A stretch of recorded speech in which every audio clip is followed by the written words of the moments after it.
It's hard to believe that we are approaching the end of the calendar year, and it's that time of year where things are starting to feel a little cold, at least by California standards. And people are starting to feel exhausted, especially after the kind of year that we've had. And people are also starting to get sick. I think about a third of our church has gotten sick the last month, and just want to acknowledge all of you who are here presently today, those of you who are joining us through Facebook, and those of you who are outside. Thank you for coming to church, because this is the time of the year where it's really tempting and really easy for us not to, and there's a lot of good reasons not to. So for the fact that you're here, you really persisted, I want to acknowledge and express my gratitude for that. So, as you all know, even though life continues to be unpredictable, I feel like there might be some seeds of hope for 2022. That, Lord willing, that as we continue to reemerge from the challenges and darkness from these last few years, that there might be new beginnings, that there might be new plans that we can make, that we can actually follow through on, and that we might start having new dreams. And as I've been reflecting on this theme of peace, which is today's topic, I've been reflecting on, what does it mean to have peace during not just a time, but a whole season of uncertainty and of kind of tribulation.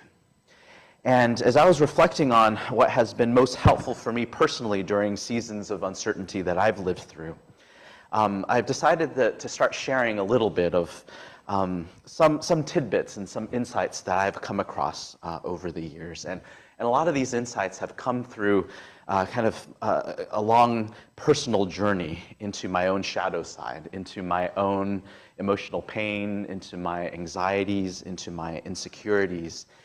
And what has emerged out of all of that journey might seem a little bit counterintuitive, but nonetheless, it's given me a firm foundation to stand upon during uncertain times, even uncertain times such as this. But before I get into that, as some of you know, I really enjoy talking about research. And some of the research that I do is on spiritual formation and spiritual maturity, spiritual development. And I promise this is relevant.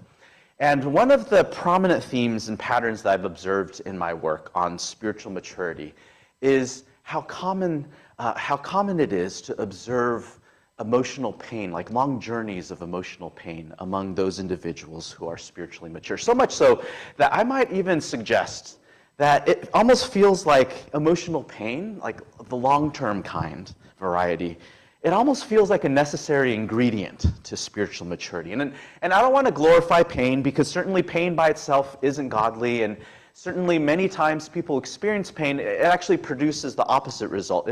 It doesn't lead to maturity, it leads to the opposite. But again, when you look into the lives of those who are authentically spiritually mature, there's almost always this long testimony of this long journey of pain hidden in their eyes. A journey that these individuals have survived, a journey that these individuals have made peace, a pain that these people have made peace with, and a journey through which people have been transformed by. And relatedly, one of the additional patterns that has emerged in my work is that spiritually mature individuals are also some of the most thankful and grateful individuals I have ever met. That there's something about spiritual maturity that naturally predisposes oneself towards gratitude. These are individuals that freely and frequently express their gratitude to others, even their gratitude to themselves, and absolutely their gratitude to the Lord. They're not the kind of people that take life for granted. This person that I really respect, his name is Ron Rolfheiser, who I believe is one of the greatest spiritual writers of our time. He explains that gratitude is actually the foundation of the spiritual life. And he also suggests that gratitude is the basis of love. And what I want to do is just introduce these ideas and kind of plant them as seeds. I'm going to revisit them later this morning.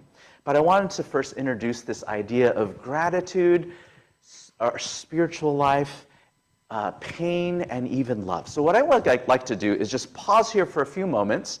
And when Pastor Dave speaks, I frustrate lots of people because I invite people to discuss, have deep conversations with strangers or friends that are right next to them. So I'm going to do that again today. And what I'd like you to do is for just the next few moments with a person next to you, see what you come up with. What does gratitude, pain, and spiritual maturity have to do with one another? Go ahead. What do you think?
Okay, everyone, let's come back together. I was practicing my psychological skills, eavesdropping, reading lips, and it sounds like you guys are having some pretty awesome conversations. Really appreciate this stuff.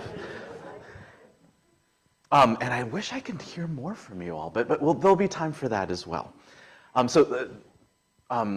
Let me continue by talking a little bit about some of the research, some of the scientific research literature on the benefits of gratitude. So research, for example, has found that gratitude is linked to better psychological health, stuff like lower stress, lower depression, lower anxiety. Gratitude is even linked to a bunch of medical benefits, such as better sleep and lower levels of cellular inflammation, which is related to a whole host of negative outcomes.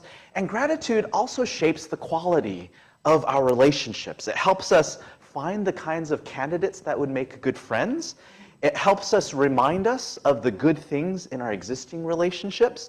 And it helps us bind and connect us to our existing friends in such a way where our friends actually feel more appreciated and we engage in behavior that keeps us connected together.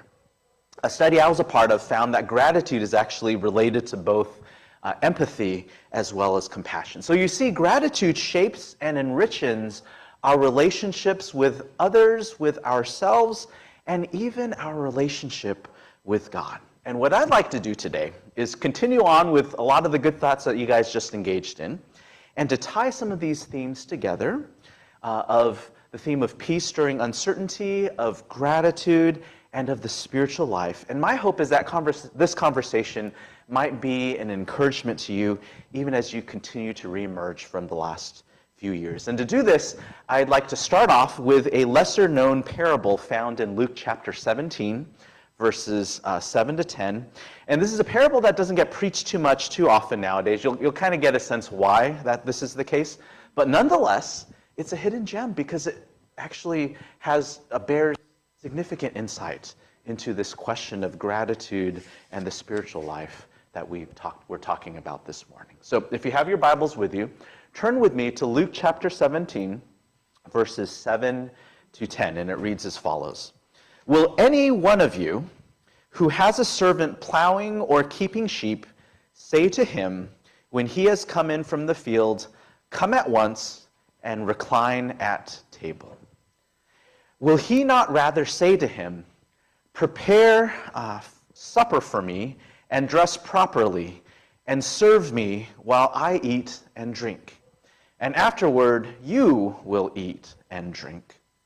Does he thank the servant because he did what was commanded? So you also, when you have done all that you were commanded, say, we are unworthy servants. We have only done what was our duty. This is a very peculiar parable, isn't it? Like, what does it have to say to gratitude, about gratitude in the spiritual life? Like, what, or even first, what is Jesus even trying to say here in general?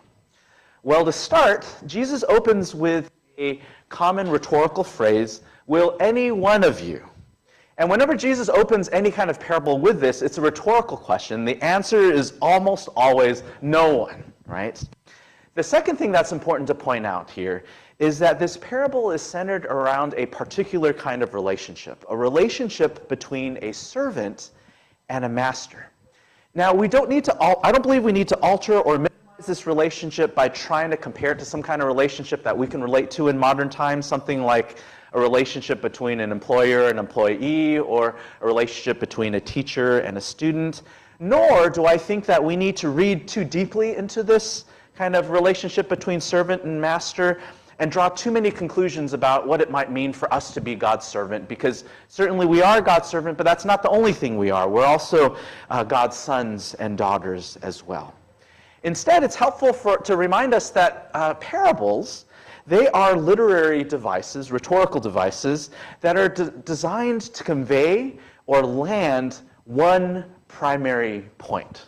So a lot of the details may not be as important as that one point that the parable is trying to land. So now, what is that main point that Jesus is landing here? Well, the main point here has to do with the attitude of this servant as he goes about fulfilling his duties. The servant here completes his service faithfully and integrity, and in integrity, and this is a great thing. This is something that there's a positive valence to it. And though he is doing his job well, the servant doesn't believe that he's doing anything special. And the servant, even though he's doing his job well, he doesn't feel like he's entitled to anything. He's just doing his job. And this attitude, I believe, is modeled in Jesus, most clearly by Jesus, in Matthew chapter 20, verse 28, which says this, the Son of Man came not to be served, but to serve and to give his life as a ransom for many. So this idea of, I want to love people, I want to serve people, I want to do my job well, and I'm really just doing my job. I'm not entitled to anything because of it. I don't need any special privileges. This is a posture and attitude that's modeled not only by the servant in this parable, but by Jesus himself. So the main point that Jesus is trying to convey here in this particular parable is this idea that there's no time and place in which a disciple of Christ can say, God, I have completed my service. God, I have done my duty. Now I want to be served. Now I am entitled to certain benefits or privileges or outcomes. Which brings us to the first point that I want to land for us today. That following Jesus, that loving God, that loving our neighbor, that doing the right thing even when it's difficult, these are all worthwhile endeavors for all of us as Christians to commit ourselves to. They please God and they are central to the Christian life. And at the same time, doing these things does not entitle us to anything in this world. Doing things doesn't give us a special prize at the end. And that's what the parable here is preaching. That following Jesus does not entitle us to anything in this world. You know, earlier in my life, earlier in my spiritual journey, I had endorsed very strongly this implicit belief that has caused a whole lot of pain in my life over quite a long period of time. And it literally took me about a decade to unpack this, to untangle this belief, both theologically as well as psychologically and emotionally. In my clinical work and in my pastoral work, I still find myself commonly unpacking this belief among other people as well. So what is this belief that I'm talking about?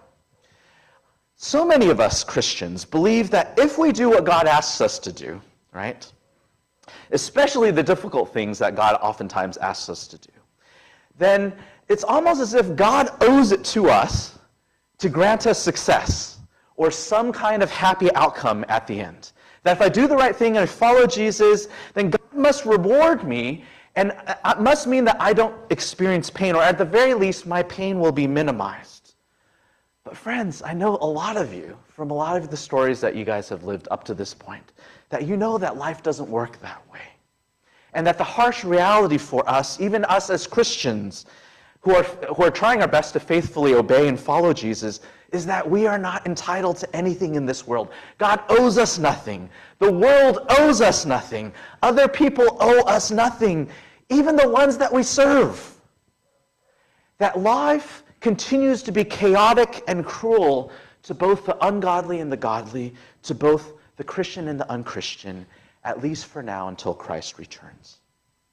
And I know that many of you, especially those of you who have lived legitimately difficult lives, who are not born into many privileges, who have found a way to survive over the years without much help along the way, I know that you already know this to be true. You probably know this to be true even better than I do, that none of us are entitled to anything in this life, Christian or not.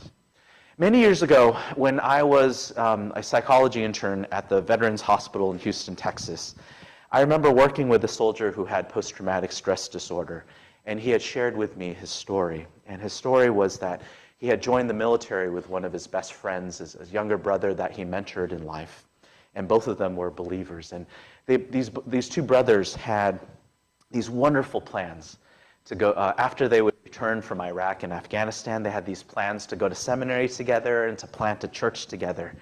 But then his best friend died from an IED explosion. And during the counseling session, he asked me, Dr. Wang, why did he die instead of me? Why did he die instead of me? What did I do that I am alive today and my best friend is not? Friends, there's no answer to that question on this side of heaven, and any attempt to is dramatically oversimplified and is probably going to make the problem worse.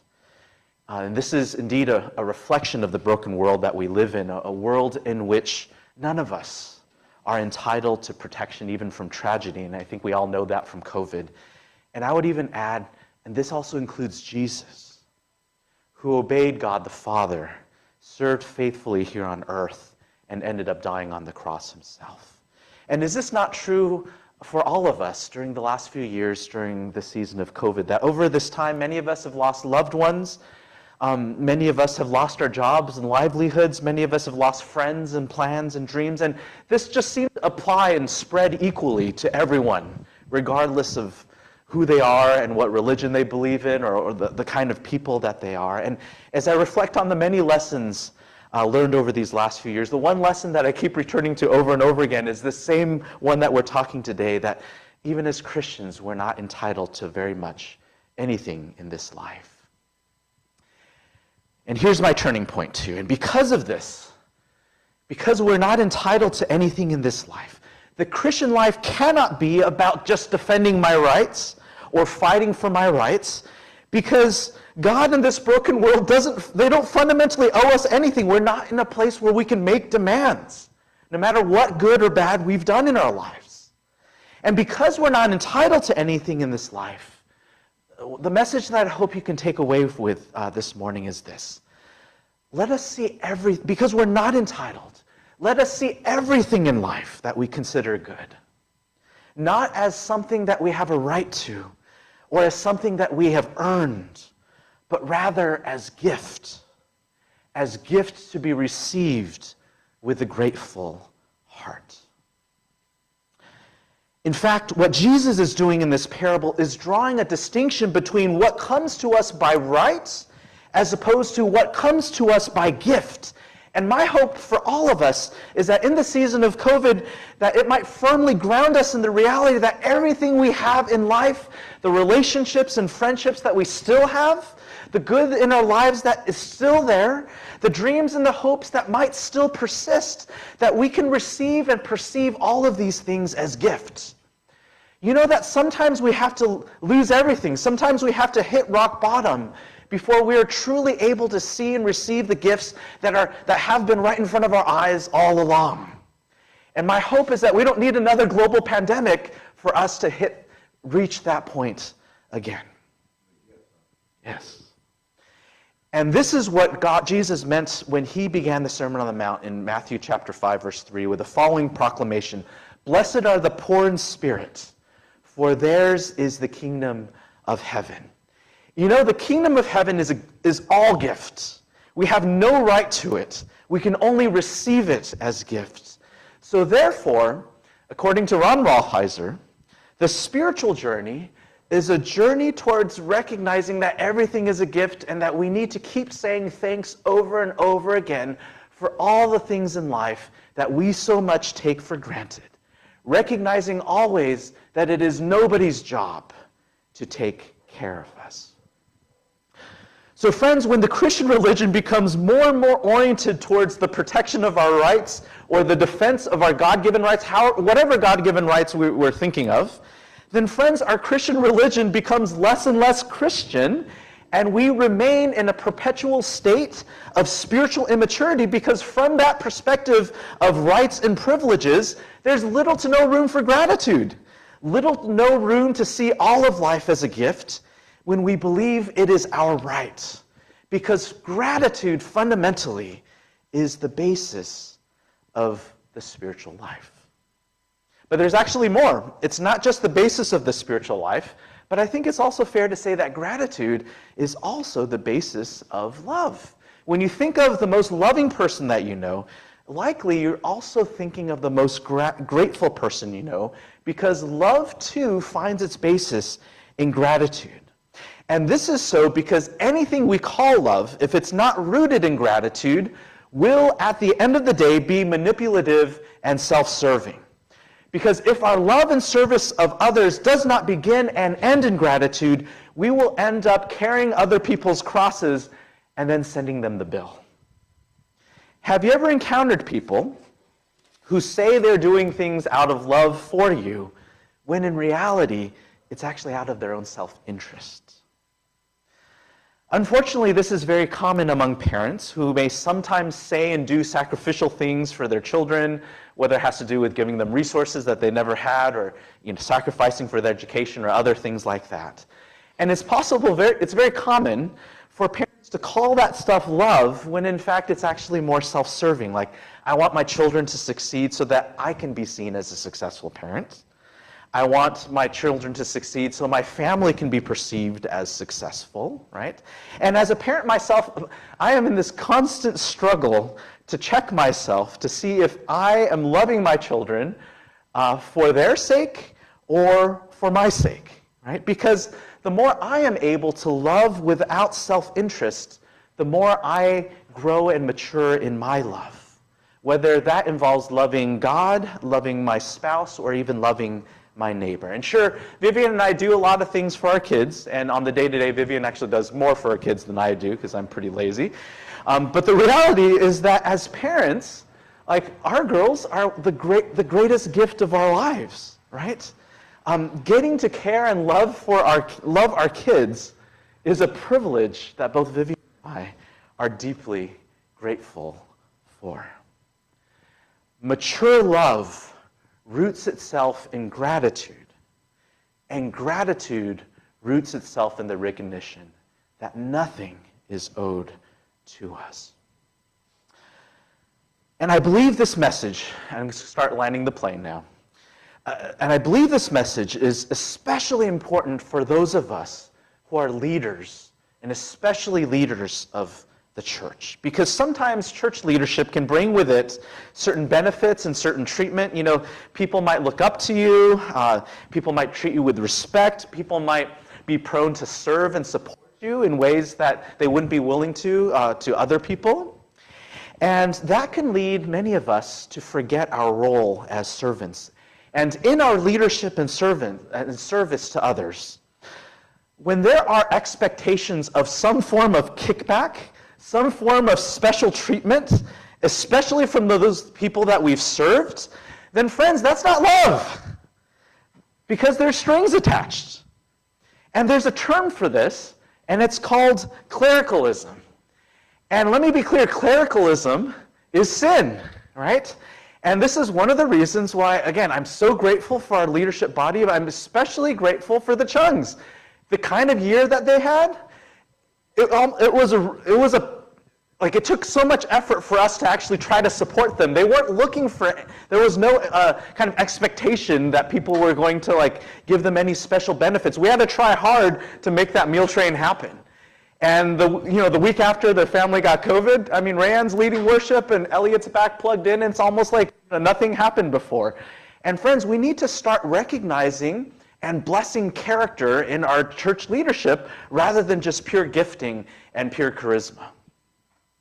And what is Jesus' response to clericalism? It's found in Matthew chapter 6, verse 17 and 18, and it says this: "But when you fast," and I'm going to kind of expand this a little bit, this is Dave's interpretation, "but when you fast and when you serve the Lord, anoint your head and wash your face, that your fasting, that your service to the Lord may not be seen by others, but by your Father who is in secret, and your Father who sees in secret will reward you."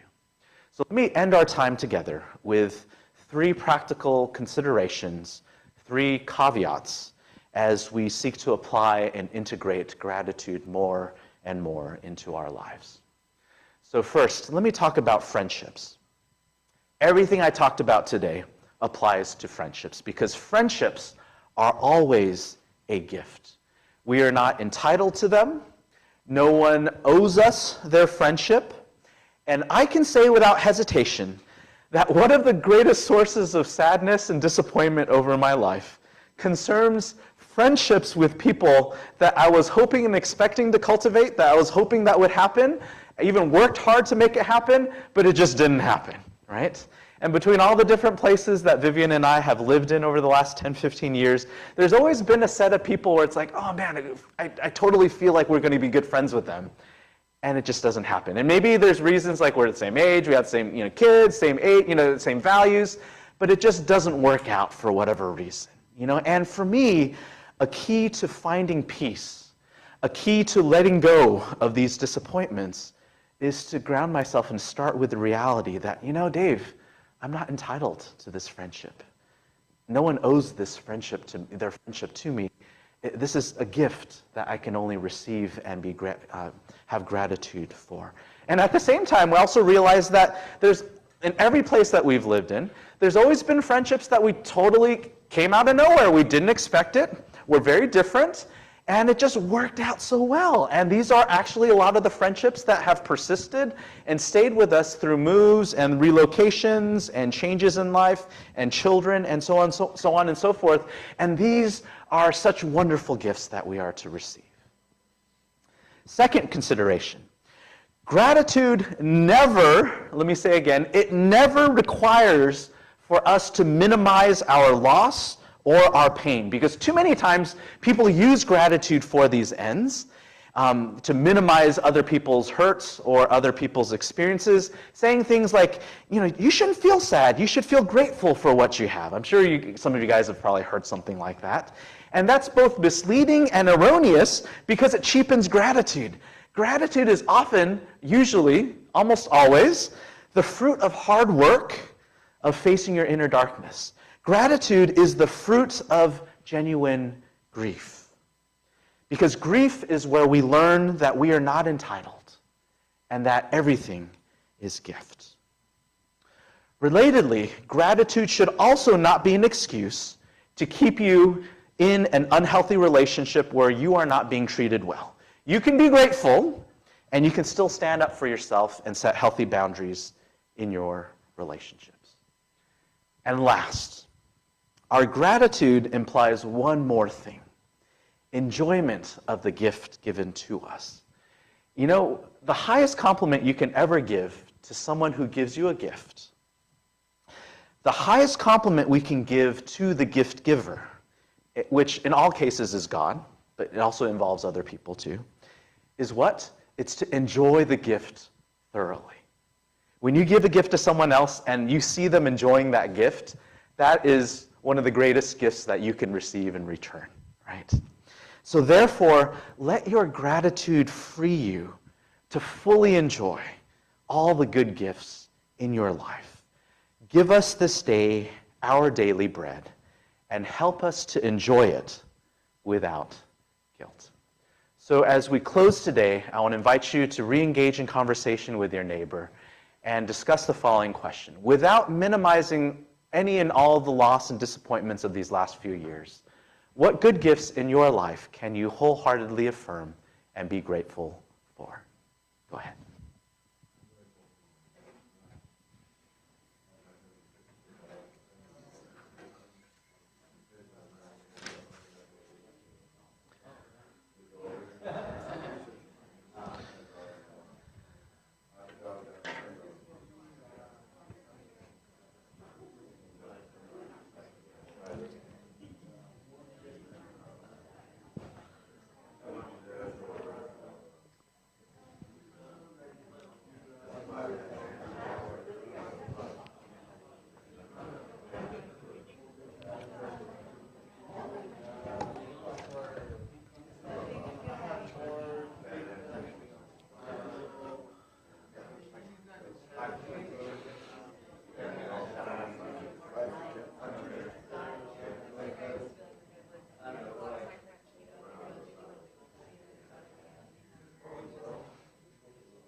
Okay, let's together, everyone.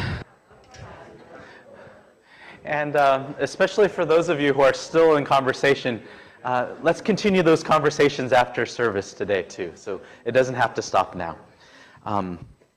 But for now, let's close this time in a word of prayer and wrap our time up for this morning.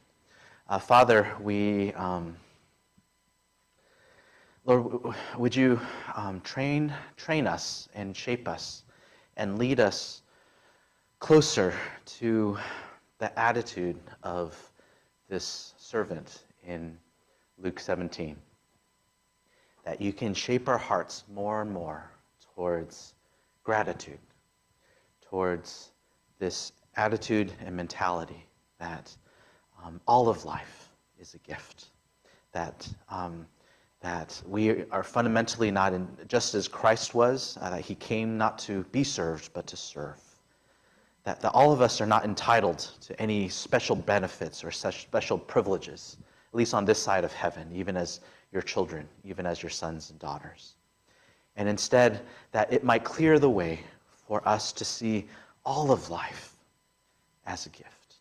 And Father, I know for every single one of us, there are things big and small that are good, that are so good, that perhaps we have taken for granted, perhaps we have not paid much attention to in our struggles, in our tiredness, in our sickness over the last few years.